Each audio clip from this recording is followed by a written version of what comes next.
Hi friends, मी Shilpa designer diary या YouTube चॅनलवर तुम्हा सर्वांचे स्वागत करते. तर आज आपण बॅकनेक डिझाईन बनवणार आहोत. त्यासाठी मी इथे एक अस्तर घेतला आहे. ब्लाऊजची छाती 38 इंच आहे, तर छातीचा चौथा भाग 9.5 इंच आणि 1.5 इंच एक्स्ट्रा शिलाई मार्जिन घेतली आहे. तर 11 इंच पूर्ण आणि मोंढा 6 इंच घेतला आहे. शोल्डर 6.5 इंच घेतला आहे. गळा रुंदी 3.5 इंच घेतली आहे आणि वरतून 3 इंच डाऊन घेऊन व्यवस्थित मार्जिन आखून घ्यायची आणि पाठ 5 इंच घेऊन गळा रुंदी 3.5 इंचावर घेऊन व्यवस्थित पूर्ण ड्रॉ करून घ्यायचं आणि असा राऊंड शेप देऊन घ्यायचा. तुम्ही तुमच्या आवडीनुसार राऊंड शेप छोटा किंवा मोठा करू शकता. तर अशा प्रकारे पूर्ण हा असा राऊंड शेप करून घ्यायचा.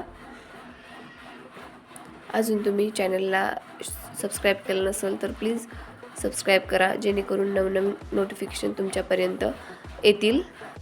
तर इथे पूर्ण गळा ड्रॉ करून झाला आहे. आता मी पूर्ण गळा कट करून घेते. गळा व्यवस्थित कट करून घ्यायचा, जेणेकरून आपण शिवणार आहोत तेव्हा व्यवस्थित शेप दिसेल. तर मी इथे डबल फोल्ड कॅनव्हास घेतला आहे. त्यावर अशा प्रकारे आपलं अस्तर ठेवायचं आणि जो गळ्याचा शेप आहे व्यवस्थित तसाच पेनने किंवा खडूने त्यावर लाईन ड्रॉ करून घ्यायची अशा प्रकारे आणि पूर्ण गळ्याला 1-1 इंच मार्जिन ठेवून कॅनव्हासवर अशा प्रकारे ड्रॉ करून घ्यायचं, जेणेकरून आपल्याला कॅनव्हास कमी किंवा जास्त कट करण्यात येणार नाही. तर इथे मी पूर्ण कॅनव्हास कट करून घेतला आहे. आतल्या साईडला पण आणि बाहेरच्या साईडला पण पूर्ण कॅनव्हास कट करून घ्यायचा.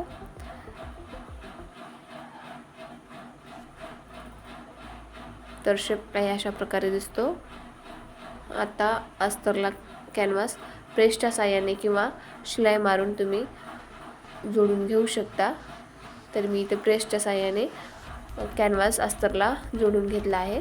तर आता मेन फॅब्रिक घेऊन मेन फॅब्रिकवर व्यवस्थित पिनअप करून आता बरोबर शिलाई मारून घ्यायची.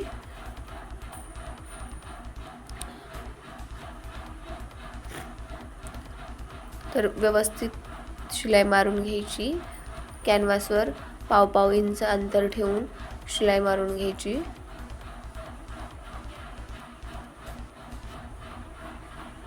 आणि हळूवारपणे शिलाई मारून घ्यायची, जेणेकरून राऊंड शेप व्यवस्थित दिसेल.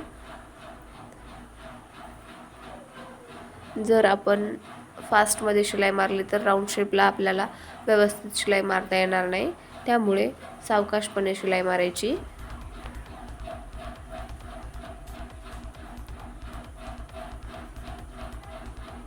तुम्ही तुमच्या मनानुसार कॅनव्हास टाकू शकता किंवा नाही, पण कॅनव्हास टाकल्यामुळे गळ्याची फिनिशिंग खूप सुंदर येते आणि गळा टाईट दिसतो छान.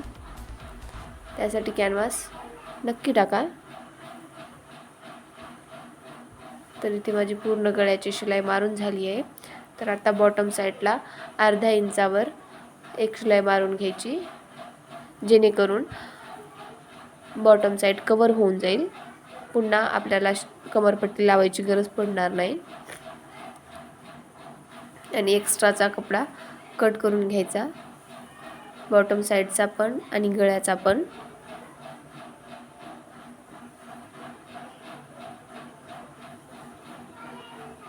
पूर्ण कपडा कट करून घेतल्यास छोटाले कट्स मारायचे, म्हणजे जेव्हा आपण पूर्ण गळा पलटवून घेतो तेव्हा व्यवस्थित गळ्याचा शेप दिसला पाहिजे आणि गळा असा आकसल्यासारखा दिसणार नाही. त्यासाठी हे कट्स मारणे खूप गरजेचे आहेत. तर आता पूर्ण गळा पलटवून घेतला मी आणि जे मधले कोपरे आहेत गळ्याचे ते स्क्रूड्रायव्हरच्या साहाय्याने मी व्यवस्थित टोक काढून घेतले आहेत त्याला. तर आता मी बॉटम साईडला एक दापटीप मारून घेते, जेणेकरून दोन्ही कपडे व्यवस्थित सेट होतील, मेन फॅब्रिक पण आणि अस्तर पण.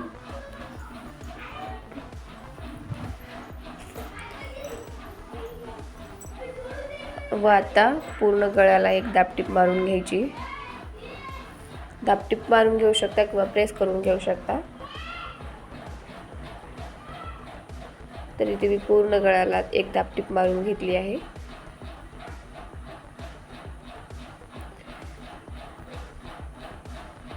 जेव्हा तुम्ही दापटीप माराल तेव्हा काहीच अंतर सोडून दापटीप मारून घ्यायची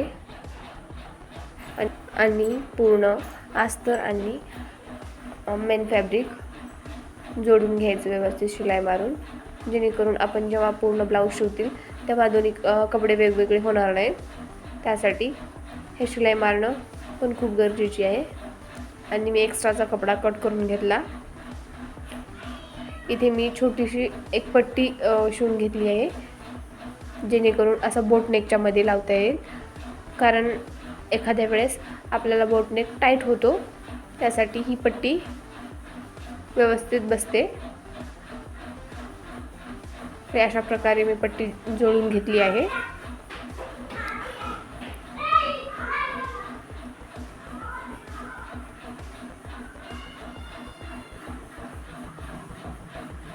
तर इथे मी टक्स 3 इंचावर मारते.